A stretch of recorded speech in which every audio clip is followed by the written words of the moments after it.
ইদানিং ফেসবুকে দেখা যাচ্ছে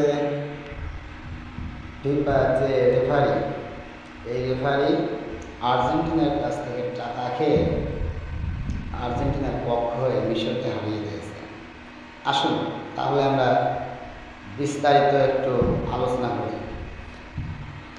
দেখেন এই ভিডিওটি কীভাবে তারা কোনো ফাউলে কোনো কাজই করে। দেখেন এই যে যে আর্জেন্টিনার প্লেয়ার মিশরের প্লেয়ার হামিদ আর্জেন্টিনার প্লেয়ারের গেঞ্জিটা ধরে একটু টান দেখছিল, আসলে গেঞ্জিটা রাবার কি না দেখেন নিজের চোখে। ওরা কখনো ফাউল করতো না, যখন গোল দিয়ে দেয় গোলটা বাদ হয় তখন বলে আর এটা ফাউল না। কিসের জন্য? তাই রেফারির কাছে আবেদন করছে এটা কিসের ফাউল, এটা কোনো ফাউল না। ওরা এক নাম্বার আসলে সব কিছু কতটা দামি তাই একটু চেক করেছিলাম গেঞ্জিটা ধরে। এই নো ফাউল হওয়ার কারণ কি?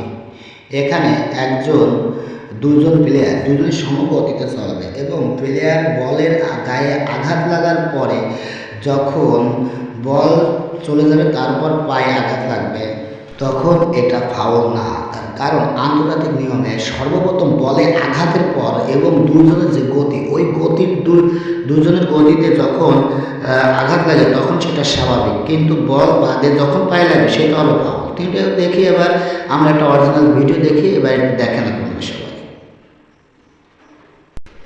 ভালো করে দেখেন, বিশেষ করে যাদের চুলকানি আছে বা অ্যালার্জির সমস্যা আছে। আর্জেন্টিনার প্লেয়ার সর্বপ্রথম ডাইরেক্টলি পায়ে যে আঘাত করেছে না বলে আঘাত করেছে, তা বলে আঘাত করেছে এখানে দেখা যাচ্ছে স্পষ্টভাবে। আর বলে যেহেতু আঘাত করেছে অর্থাৎ বিশ্বকাপ বা ফিফার আইন অনুযায়ী এই বল কখনো ফাউল হবে, মানে মূলত কখনো এটা ফাউল হবে না।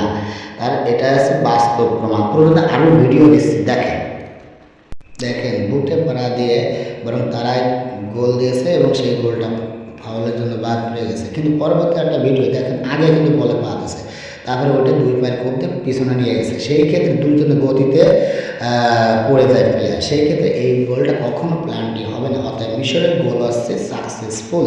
এখানে ফিফার নিয়ম অনুযায়ী আগে নিয়মটা পড়ে নেন তারপর ওখানে দেখেন ভাই মিশরের যে গোলটি দিয়ে ফাউল হয়েছিল দেখেন ক্লিয়ারলি ওই দেখেন বুটে পাড়া দিল এবং গেঞ্জিদের একটু টানে দেখছিল যে আসলে গেঞ্জি এবং বুট আসলে কতটা দামি। ঠিক আছে, আর আসলে তাদের খুব খেলা খুবই ভালো। এবং দেখেন রেফারি প্রথম 80 মিনিট সম্ভবত নিরপেক্ষ ছিল, তারপরে যে 15 মিনিটে আর্জেন্টিনা পরপর 3টি গোল দেয়, ওই 3টি গোলে আর্জেন্টিনার পক্ষে চলে যায় রেফারি। আসলে সম্ভবত টাকা খেয়ে, মিশরের কোনো দোষ নেই। এখন আমার প্রশ্ন, আর্জেন্টিনা যে 78 মিনিট পর অর্থাৎ 15 মিনিট 78 মিনিট পরে 15 মিনিট পরপর 3টি গোল দেয়, তখন কিন্তু রেফারি টাকা খায় তার কাছ থেকে, আর্জেন্টিনার কাছ থেকে।